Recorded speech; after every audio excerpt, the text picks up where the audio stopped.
Imagine a cricket match where records weren't just, nudged, they were completely smashed, utterly shattered. Yeah. Like, picture a team scoring over 300 runs in a T20 game, 300. and one player hitting a century faster than any Englishman ever has in this format. It sounds like fantasy, right? But it actually happened just now. Incredible stuff. Welcome, everyone, to another deep dive. Today, we're diving headfirst into, well, probably one of the most astonishing T20 internationals we've seen in ages. Definitely. England versus South Africa, the second T20I at Old Trafford, September 12, 2025. This wasn't just, a game. It felt historic.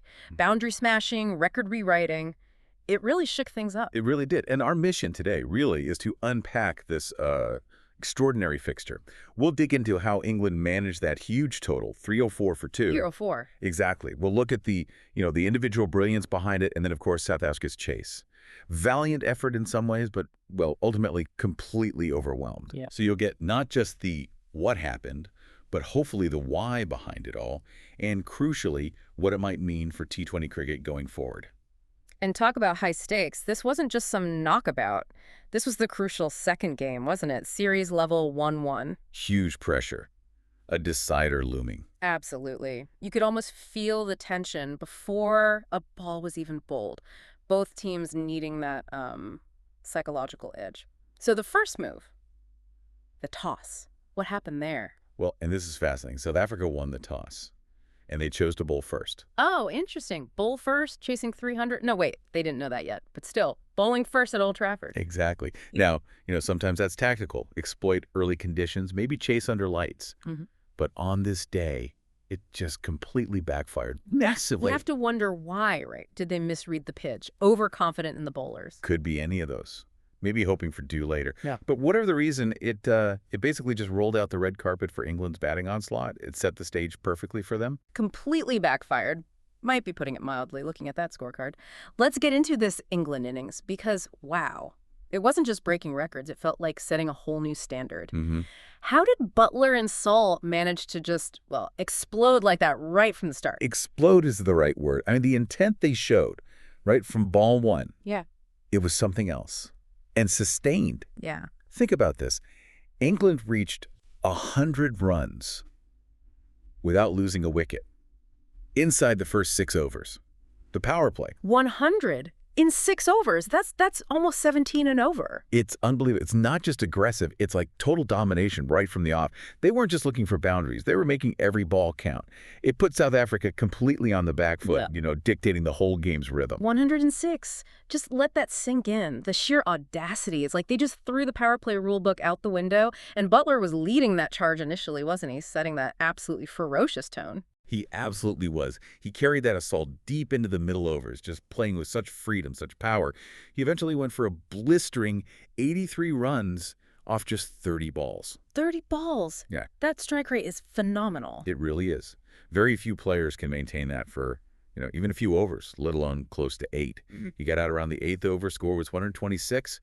An incredible opening stand that just left South Africa shell-shocked. Okay, so Butler goes. You might think, okay, maybe a bit of a breather. You might think. Yeah. But no, Phil Salt, who was at the other end, he just kept his foot down, kept that frenetic scoring rate going. By that 10-over mark, believe it or not, England were a 166 for 1. 166 for 1. After 10? That's already a match-winning score most days. Over 16 and over. It's mind-boggling. Any captain seeing that on the board at halfway would be tearing their hair out, rethinking everything. So incredible stuff from the openers. But the momentum didn't stop there, did it? Others kept it going. Not at all. Young Jacob Bethel came in, joined Salt, and just kept the tempo right up. Bethel chipped in with a quick 26 off 14 balls. Played really well, actually. Kept that scoreboard flying. 14 balls, 26 runs, keeping it ticking. Exactly. But, we also have to talk about South Africa's part in this huge total. Their discipline, well, it kind of fell apart under the pressure. Ah, the extras. Yeah, specifically 8 wides and 5 no balls. That's 13 extra deliveries, 13 extra runs just gifted. And you could argue those weren't just random errors. They were a direct result of the pressure England were applying. Right, the bowlers are constantly under the pump, trying maybe too hard, losing their line. Precisely. Even top professionals can falter when the onslaught is that relentless. It just adds to the psychological burden, and, well, you end up bowling extras, which just makes things worse. It shows how dominance can make the opposition unravel. So individual brilliance meets systemic pressure leading to errors. Okay, now we get to the finale of the innings, and this is where Phil Salt just went into another dimension. He really did. He finished unbeaten, 141 runs off just 60 balls. Just incredible. 60 balls, 141 not out, and the century. The century, get this, he reached his 100 in just 39 balls. That is the fastest T20 international century ever by an England batter. 39 balls. Wow. How many boundaries? He hit 15 fours and 8 sixes. So what's that? 60 plus 48. 108 runs just in boundaries out of 141. Just unbelievable hitting. Almost half his balls faced went for 4 or 6. That's phenomenal. But it also, it shows a tactical shift maybe. Teams hitting out from ball one, less building, more attacking. This innings kind of validates that whole philosophy, pushing the limits of what we thought possible. And he wasn't alone at the end either, was he? Brooke chipped in too. Yep, Harry Brook came in and smashed a quick-fire 41 off just 21 balls, made sure there was absolute no drop in the scoring rate right at the death. Just relentless aggression from everyone, really. Add in those extras. South Africa just couldn't stem the tide. So the final damage, where did England end up? England closed their innings on a simply colossal 304 for 2 in their 20 overs. 304. It's the first time England have ever crossed 300 in a T20 international. First time ever. And it's right up there with the highest totals in men's T20I history. The boundary count alone is nuts. 18 sixes and 34s. Just imagine being in that crowd.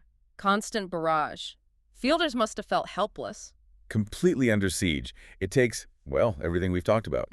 Intent, execution, maybe a bit of help from the opposition. But what a statement. What must that do to the opposition psychologically at the halfway stage, staring down 305 to win? Oh, imagine being in that South African dressing room. Yeah. Just shock, frustration, Yeah. maybe even a bit of dread. I mean, they're professionals, but the sheer weight of chasing 305, it's immense. It forces your hand completely, doesn't it? Absolutely. You have to abandon normal plans, go for broke immediately, which of course increases the risk of losing early wickets. It's a batting performance that almost defies belief, really, pushes the boundaries beyond even the high standards we see now. Okay, so if England's innings was wild, South Africa now have to climb Mount Everest, chasing 305 and 120 balls. But to their credit, they did come out swinging, didn't they? Showed some intent. They absolutely had to. And they did start quickly. They understood they needed to match that insane tempo, or at least try.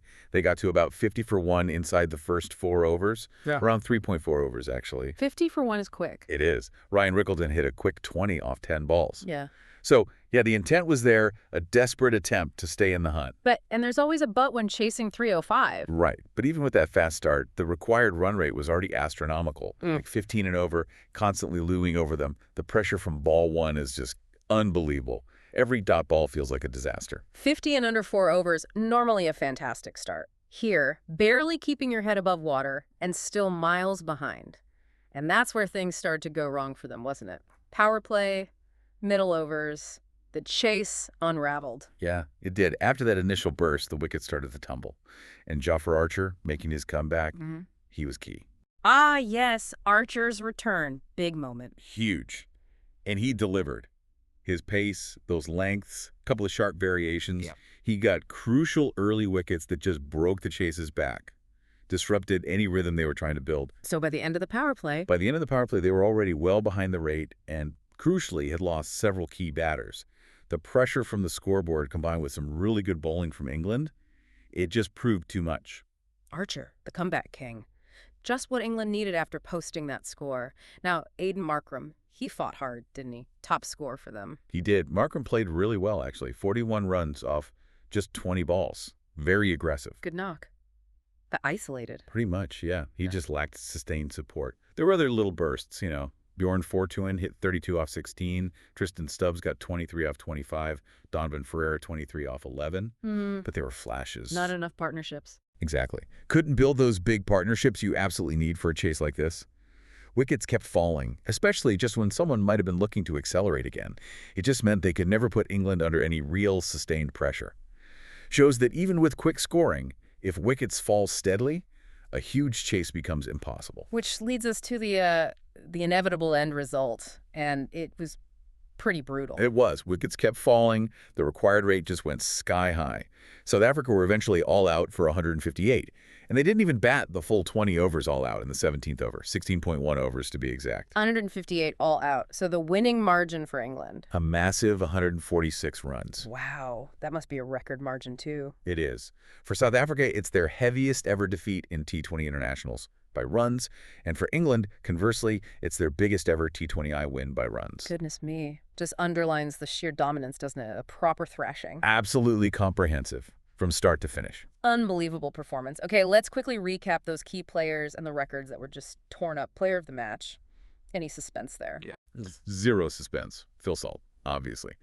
For that absolutely stunning, unbeaten 141 off 60 balls, deservedly player of the match. And that 141 isn't just a great score, It's the highest individual T20I score ever for England. Cemented his place in the history books with that one innings.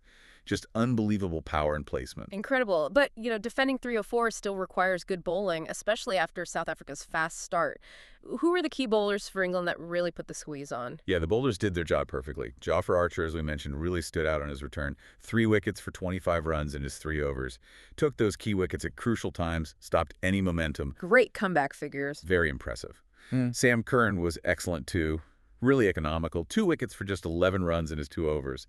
Shows his knack for picking up wickets without going for runs. Very handy. Others. Liam Dawson also got 2 for 34 from just over 3 overs. And then Will Jacks cleaned up the tail efficiently.